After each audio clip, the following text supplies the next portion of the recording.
Hello and welcome back to my channel. If you're new here, then hey, hi, welcome to a safe little corner on the internet. It's been a while since I've posted, and mainly because I was quite busy with the holidays, and then I also got sick, and you can maybe still hear it in my voice. There's been this cough that I cannot kick, and it's been driving me up the wall a little bit. So either way, we're here now. And one of my intentions for the new year is to post more frequently. And I know I say that, but I really want to. Okay, I'm going to, okay? Okay. But in this video, we are just going to catch up a little bit, do a Q&A. I asked a little while ago over on Instagram and also on my community page over here on YouTube for you to ask me some questions, and you always deliver. I wish I could get to every single question, but it's just not possible. But I was thinking of maybe doing more like themed Q&As, like about recovery, about my own recovery, about personal life, about coaching, etc. But let me know if you like a little mishmash of everything, or if you would like more specific tailored Q&As, because I don't know, I'm just interested to see what you guys would like. But let's jump on into this Q&A. I feel like a lot of people had questions about my breakup, you know, about being single, living in an apartment by myself for the first time. Like, there's lots of those kinds of questions that will be intermingled into this video, along with some recovery questions to help you guys out that are a little bit more personal to all of you. But let's get started. I think for my own sake, I'm going to start with the relationship-based questions, and then we're going to move on to other things as well. I know that a lot of people are curious, and honestly, all of the questions were asked in such a respectful and kind way. This has been one of the hardest things that I've done in my entire life, and I feel like my whole life plan has been like ripped out from under my feet. But I am doing better than I have been in a while. There was a lot of like, how are you doing questions? And to be honest, I'm doing better than I thought I would. It's still very up and down, and there are still days where, God, it's hard. And I'm crying, and I'm overwhelmed, and I'm overstimulated. And of course, I still have so much love for that person and respect for them. But how am I doing? The answer is better. I'm not in the same place of when I posted that video about when we did break up, and just there was so much emotional vulnerability in that video, which I'm really proud of myself for sharing. I really want to be somebody on YouTube who is honest and actually shares about how she feels. And I've continued therapy.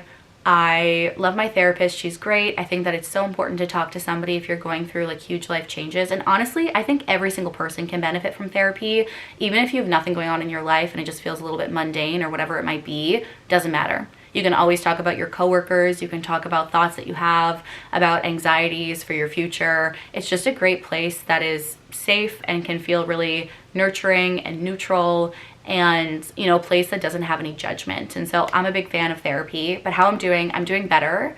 I'm not 100% myself yet, but I'm on my way of figuring out who that person is. And yeah, so I'm doing okay. Somebody asked, like, do I enjoy being single, the perks, the cons, all of those kinds of things. I think one of the biggest cons to it in general is, like, especially I live by myself, so not really having somebody at the end of the day to ask you like how you are, or how your day was, and just that small sort of intimate chatter at the end of the day, or check-ins. I really do miss that. And I wouldn't say that I love being single. I don't know, like, I don't love being in a relationship. I don't love being single. I'm just kind of in this neutral place right now. There's definitely perks to living on your own, and you know, like, it's just your mess, or if you leave something, like, you got no one else to blame. It's just me. I can decorate in the way that I want. Not that I couldn't do that before, but I feel like when it's only my space, there's almost like this more neutral kind of pressure that I put on myself to make it feel cozy, to make it feel at home, which I've been really having fun with. I put up these little fairy lights for Christmas, but I think I'm just gonna keep them up because they are making me so happy every time I see them. I also love that, like, when I get up in the morning, I can just watch, you know, TikToks or something full blast, full volume, and I don't have to worry if somebody else is sleeping or if I'm, you know, talking to myself or what. Like, I can do whatever I want, and I think that that's very freeing, and I really do enjoy it. But sometimes I miss just living with somebody and that kind of company, or watching a show together and having commentary. And I'm somebody who has no shame to talk to myself, okay? Listen, I'm talking to myself right now, but I'm talking to you guys. It's different when we're doing this. It has its pros and cons, but overall, I am enjoying it. I'm enjoying learning more about myself. As horrible as this experience has been, it's one that I'm really grateful for, because I am forced to be a lot more independent, and I really like when those qualities come out for me. Somebody also asked if this home is starting to feel like home, because I did express in a couple of videos that it's hard to come back to a space that doesn't feel like your home, and it really is. It's starting to feel very comfortable for me. I really love my living room space. I'm not the biggest fan of my bedroom. I feel like bedrooms are so hard to style, and so maybe I'll do a little vlog where we'll go thrifting or something and try to find some pieces to put on my wall. Because I'm renting, I don't really want to paint. I'm technically allowed, but then if I move out, I have to paint everything white again, and I just don't know if that's the vibe that I'm feeling. I've seen those peel and stick wallpapers, but I've seen a lot of horror stories with that like they peel all of the paint off the wall, and my apartment has like 17 million layers of white paint on the walls, so I'm sure that it would just rip off if I put it on. But if you have some tips and tricks to make like a bedroom kind of space a little bit more cozy, or just some, yeah, like interior design tips for me, please let me know, because I'm not the best when it comes to interior design, and your girl needs a little bit of help from her friends. But it is starting to feel a little bit more like home, and the neighborhood is one that I'm a lot more comfortable in right now, and I'm, you know, getting to know a lot more, and so I really do enjoy it. And I love exploring the neighborhood with Harley. Having a dog is so great when you live alone, because you're not really alone. You have your best friend right there with you, and he forces me to go outside every day, and I love him so much. He's just my sweet little angel baby. I've gotten this question a few times from Instagram DMs as well, but people asking me if my relationship with food...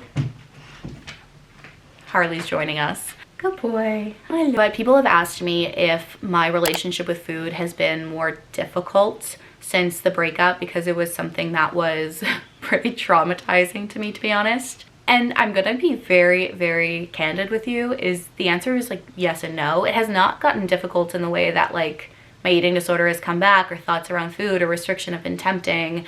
But I think when you go through heartbreak, everybody experiences it in a very different way. And for me, I'm somebody who feels so much stress and so much anxiety in my stomach that it made it more difficult to eat. It felt like I had this block inside of my stomach, and it had, again, nothing to do with restriction or worth or my eating disorder coming back or anything like that, but just something that my body was experiencing, and this immense grief that I was going through. And everybody's body, again, has a reaction to that.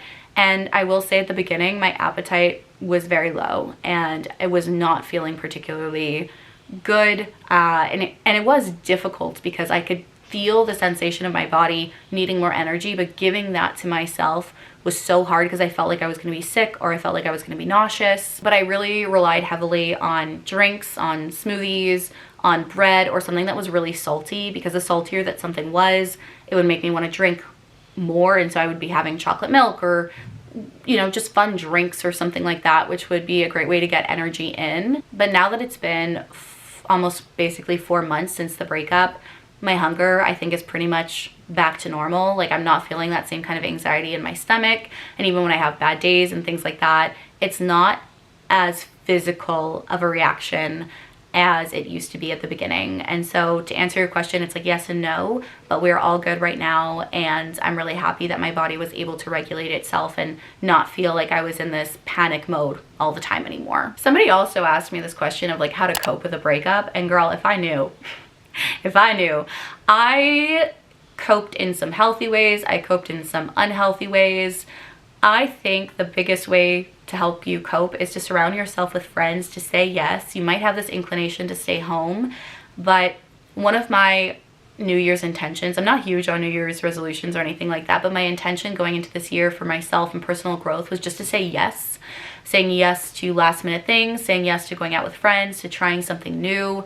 And it has been really healing for me to be surrounded by friends and in very like positive environments where we're laughing and kikiing and just having a really good time. Going to therapy is something that I would advise if it's possible for you, or just having a really strong support system, I think, is great. And something that did kind of surprise me, honestly, is the people that show up for you versus the people that don't. Like, when you are going through something really, really hard, I find that you learn who your true friends are, which again has been a very big blessing, but also like wake-up call to me to a certain degree, because there are some people that surprise me in the worst ways and some people who surprise me in the most beautiful ways ever.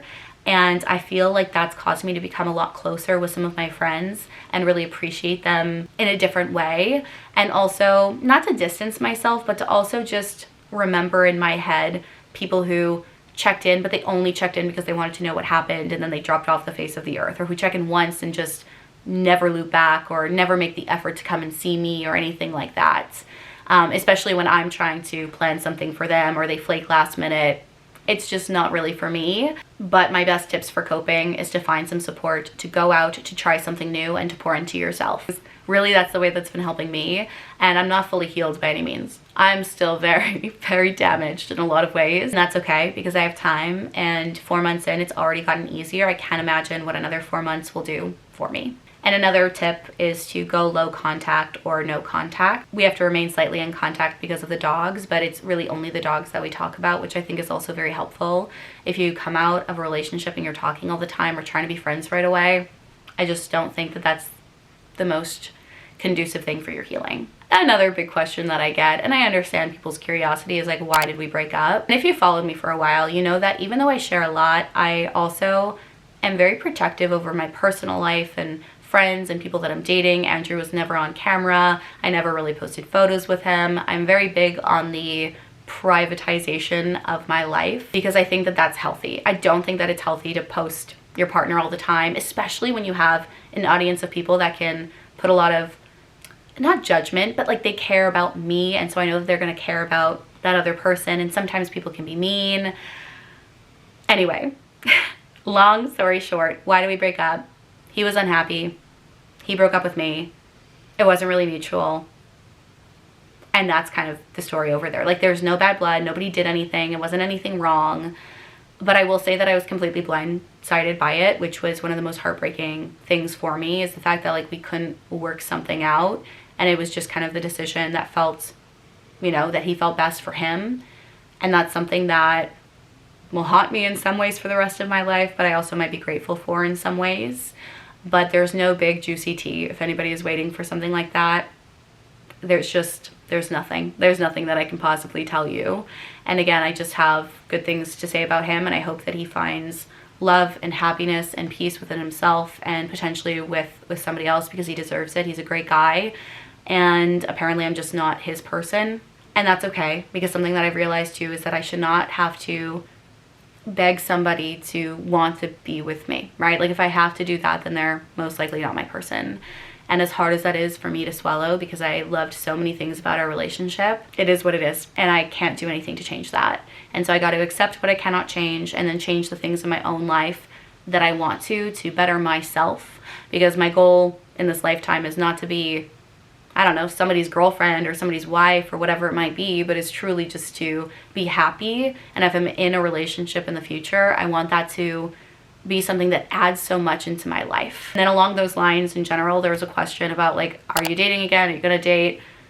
Listen, I'm gonna practice saying yes. That's gonna kind of be my motto for the year, is just to put myself out there. But I'm not really looking for a long-term relationship or anything like that. Like, I really want to just go with the flow and see what happens. And if somebody walks into my life and we connect, great. If nobody walks into my life and I have no connections, also great, because that just means that I'm connecting more with myself. And I really want to sort of decenter relationships and men in my life to a certain degree. Not that I was centering my ex-partner around my whole entire world, but he was my world in so many ways, and I want to have such a strong foundation myself to where I am solely happy because I make myself happy, not because I want somebody else to do that for me. Okay, now we're gonna get into a mixture of personal questions, but also recovery-based questions. We're gonna jump into a question that I hear a lot, and something that I honestly work on with a lot of my clients. If you didn't know, I'm a recovery coach. I love what I do. It is my pride and joy. I love helping people. I love seeing people thrive. I love seeing people who have so many doubts about themselves or their recovery journey actually being able to go out into the world and be free from their eating disorder. It's such a, I'm just so blessed. I'm so privileged. If you do want to work with me, my email is in my description down below. I am still accepting new clients. And yes, we can definitely chit chat. I do free discovery calls, and so just shoot me an email down below. I recommend email because my website, girl, I need to figure out my website. There's something buggy that's going on with it, and each day I'll get like 1,000 emails, so sometimes it can get lost in the sauce a little bit. So yes, email me, please, if you're interested. So one of the questions and almost like kind of concerns that was expressed was somebody who wants to recover but is so afraid of losing their eating disorder because they feel like it's part of who they are and their identity, and letting go of that feels incredibly hard for them.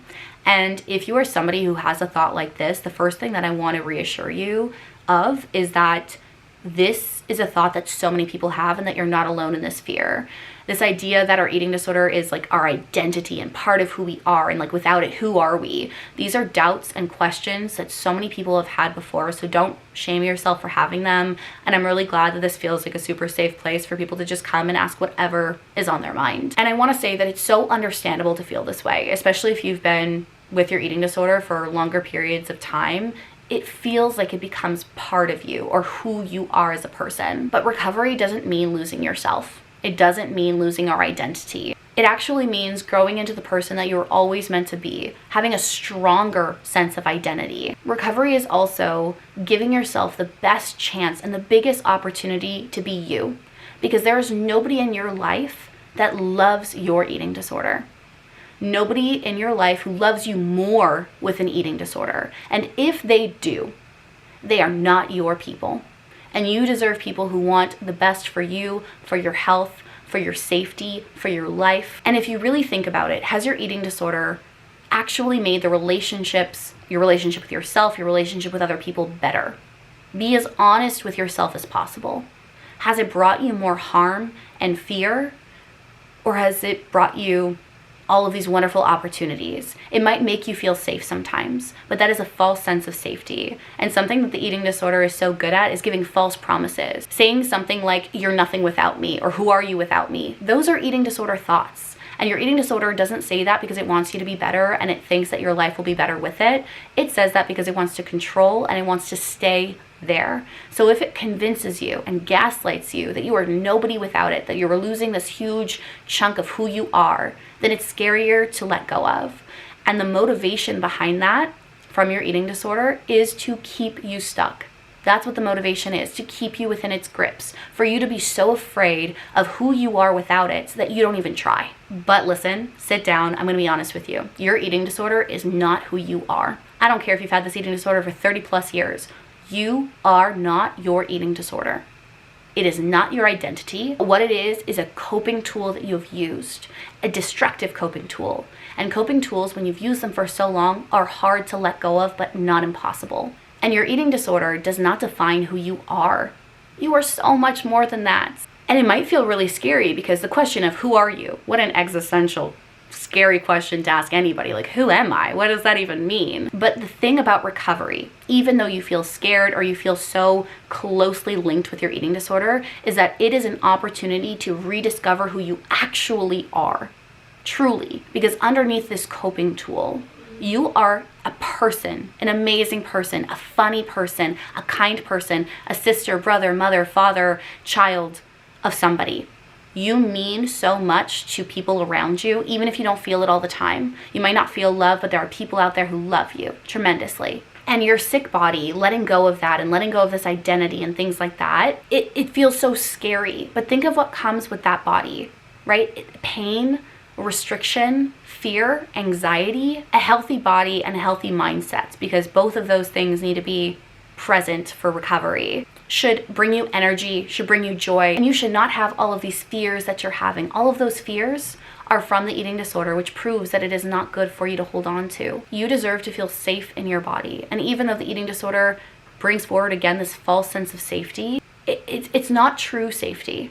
It's not true safety if you think that you have to conform to certain ideals or certain weights or certain rules and regulations in order to be accepted by yourself or by other people. That's not true acceptance, because acceptance should not come with these conditions attached to them other than love, respect, kindness, etc. And I don't know if you're anything like me, but my eating disorder did not make me more kind. In fact, it probably made me isolate myself more, be more cruel to friends, miss out on things. It made me irritable. It made me frustrated. It made me angry. It made me so emotionally volatile. And recovery isn't about replacing your eating disorder with nothing. It's not like you're going to be empty or a nobody or anything like that. It's about filling that space with things that you truly love and things that truly fulfill you. And it's okay if you don't know what those things are right now, because you know what the best thing to figure it out is self-discovery and to try. And you're not losing, you're just making space for the person that you were always meant to be this entire time. And at first, I think that it's very normal for recovery to feel like a loss. But in fact, it is one of the biggest things that you will ever gain in your entire life.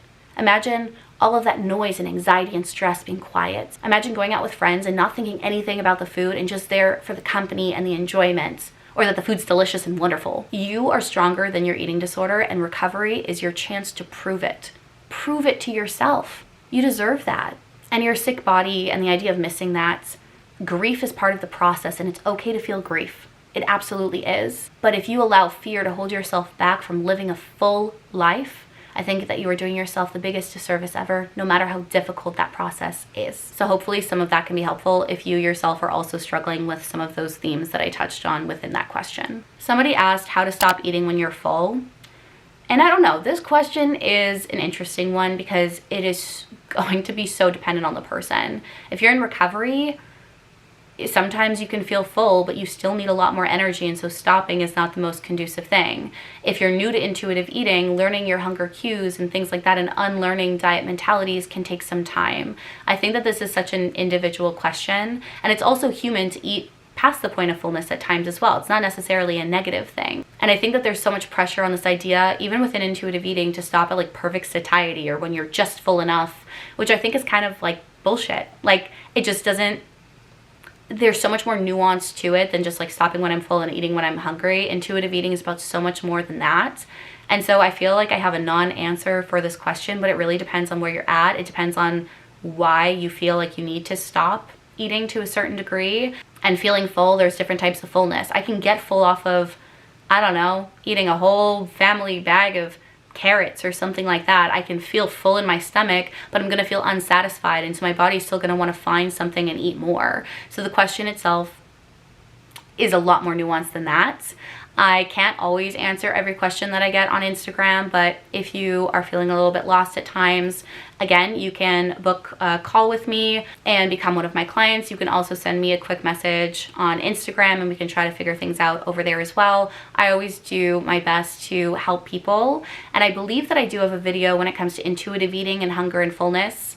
You can find that in my intuitive eating playlist on my channel. Maybe that can help you a little bit more when it comes to this kind of question. A lot of you know that I'm working on a book, and somebody asked me what my writing process is, which is such a fun question, and I might do a dedicated Q&A or video on my novel and everything in general. It's so fun and I love it. But my writing process is very much like, I'm somebody who writes in chronological order. I know that there are some people who write scenes later on in their book and they piece them together. But what I tend to do is I write like a chapter by chapter sort of layout of where I believe the book will go. But I will also say that I never stick with that chapter by chapter. As I'm writing my book, I also get to know my characters more, what they would do, what they wouldn't do, their personalities flesh out, their decisions change. And so I have this brief outline, and then I just write, again, my full chapters, chapter 1, chapter 2, etc. I'm currently almost 90,000 words into my book, or maybe I am 90,000 words, and I'm having so much fun.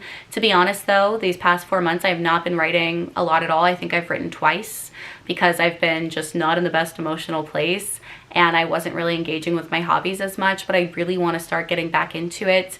I love writing. It gives me so much peace. It's where I feel most myself. But my writing process, basically, like, I'm very inspired by music. I'm very inspired by other media, by reading. If I don't want to write, I will read. And I tend to have, again, this brief outline, the idea of how I want my book to end, what that will kind of look like. And then I just write in chronological order. And I just write on like a good old-fashioned Word doc, which is so fun for me. But somebody also asked in this question, like, how do they start? Because they're very interested in writing a book. And honestly, the best advice that I can give you is just to start. It doesn't matter what your process looks like. Everyone's going to look different. And allow your first draft, or whatever you're writing, your first chapter, to be bad. Nobody's writing is great at first. And you cannot make something good out of nothing. And so write badly. skip little chunks if you need to. Have a sentence that you cringe at and just tell yourself that you can come back to it, because part of writing is editing. And in my book, I'm sure that I've like switched the color eyes of my characters before, but if I'm so nitpicky about every little thing, then I'm never going to be making that progress that I want to. So just sit down, write, and don't edit. Don't edit it. Just write and keep on going, keep on going, keep on going. You'll always have time to edit and go back. And editing is also so much fun. So just write. I know that that sounds oversimplified, but people get in their head a lot when it comes to writing. And I have a BA in creative writing, so I've taken screenwriting classes, I've written poetry and prose.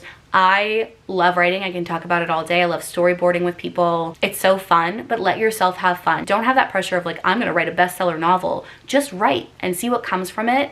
And I think that it will be a very exciting experience for you. So this next question, okay, I'm still working on this, but the question is how to properly like emotionally regulate yourself.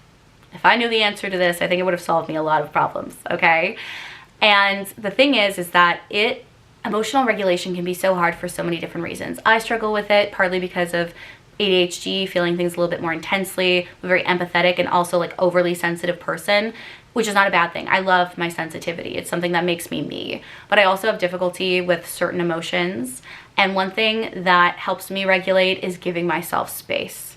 Giving myself space. Because if I'm feeling overstimulated and overwhelmed and somebody's just talking at me, I know that I'm gonna have a reaction that I don't like. And it doesn't feel like me. And so asking myself, like excusing myself to the bathroom or asking for a little bit of space is very helpful for me. Listening to music, singing along to it, especially when I'm angry, like playing a playlist on Spotify about like female rage songs or something like that, or feeling really sad and listening to a sad playlist just to allow those emotions to come out. And you are not responsible for your emotions and feeling them. There's nothing wrong with how you feel. The thing that you are responsible for are your reactions. And in the past, I've had reactions that I'm not proud of. And it's something that I'm continuing to try to work on myself to find better coping tools. And breathing is very helpful, giving myself space, listening to music, therapy, and talking about your feelings in an open and honest way and not sugarcoating anything. And also being patient with yourself and trying to understand and be curious about where those emotions come from to see if that you can maybe do some preventative work when it comes to regulating those emotions in general and kind of getting in front of them. But don't push your emotions down and pretend that they're not there, because then they're gonna bubble up in a way that surprises you in the worst way. Like let's say something your friend or your partner is doing that annoys you and you don't say anything about it and they annoy you and they annoy you and it goes on and on and on. Finally, you have this reaction of, oh my God, like shut up or stop it, or I hate when you do that. And the other person is not going to feel like your reaction fits the situation because they've never been told that this bothers you. And so we can have these kinds of explosive reactions. And so communicating is really important, because somebody who truly loves you and values you as a friend and as a person wants you to communicate. They don't want you to keep all of these things bottled up inside. So those would be some tips that I have. There are 2 more questions that I'm going to answer in this video. And one of them is having difficulty deciding what you want to eat when you are intuitively eating, when all food is allowed. Sometimes it's really hard to decipher what you want. And so with intuitive eating, one thing that I also want to say is that like it's not going to be perfect. You're not always going to know exactly what you want, when you want it, and also have access to those foods all the time. It's okay to have mediocre or mid meals that are just meh, not really hitting the spot. Some days I wake up and I know exactly what I want and I'm super in touch with myself, and other times nothing sounds good. When nothing sounds good, I usually revert to what I call like my safety emergency meals, things that almost always sound good for me, which is usually some type of bread, or honestly like a frozen pizza. I always have that in my freezer for when I really don't know what I want. It just usually hits the spot. If you truly don't know, there's also a game of categories that you can ask yourself. For example, do I want something sweet or savory, or both? You can also ask yourself if you want something hot or cold, spicy or mild. Are you feeling more like a snack or like a bigger meal? Do you want something fried? Do you want something feeling a little bit more fresh? You can ask yourself these questions. And let's say I want something that's a meal, that's cold, that's a little bit fresh. Maybe my conclusion is sushi or something like that, right? Which can sound really nice, or a poke bowl. But let's say I'm wanting something hot, something spicy. Maybe I'm gonna go for a spicy ramen or something like that, or a spicy noodle dish. But asking yourself that category can at least bring you closer to what you want. Even if you don't know exactly what that is, you're not gonna know always exactly what that is. And that's okay. And so playing that category game at least can bring you closer, which can potentially make you feel more satisfied. But there are just some days that are gonna suck and you don't know what you want and nothing is really satisfying, but just keep going eat anyway. And you know what, in a couple of days, you're gonna wake up with a new craving and a new desire that your body is going to be able to connect and communicate with you, okay? Okay, the last question, even though it's a little bit heavy, I really respected the way that somebody asked this question. And I don't want this topic to be taboo on my channel or taboo in my life, because it really isn't. But it's asking if I still struggle from the loss of my mom, and if that sort of abandonment issue, I'm gonna say that myself, that's not the way that the person vocalized this question, has affected me, especially during this breakup of having somebody really consistent in my life and then not having them anymore. They're both related because we're talking about grief, and grief is one of the most difficult emotions out there. Breakups can be tremendously difficult and full of grief and sadness and sorrow.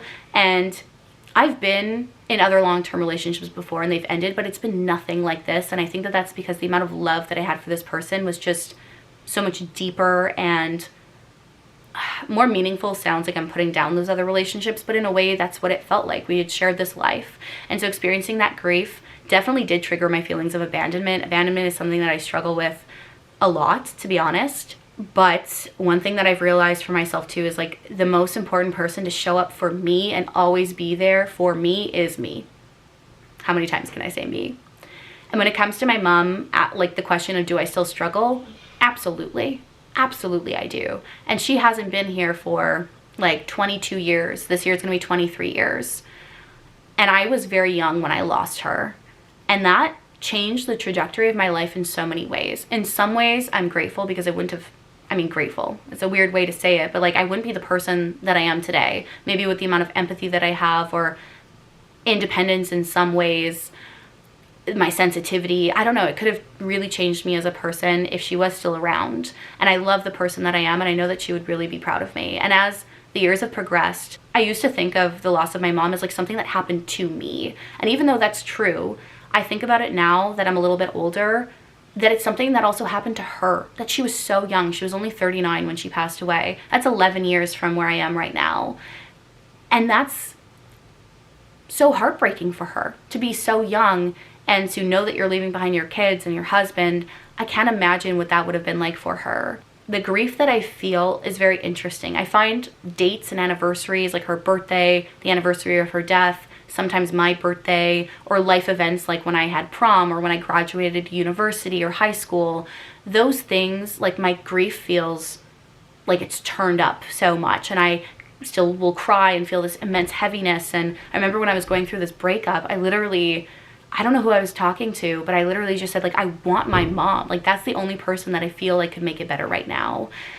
And it's sad because I'll never be able to have that with her. But I see so much of her in me, and other people see so much of her in me. And so if I want her, I kind of have to look within and bring it forward for myself, which is not a bad thing, which is something that is a privilege to see so much of her. She was such a wonderful and kind and amazing person within myself, and I want to be better for her.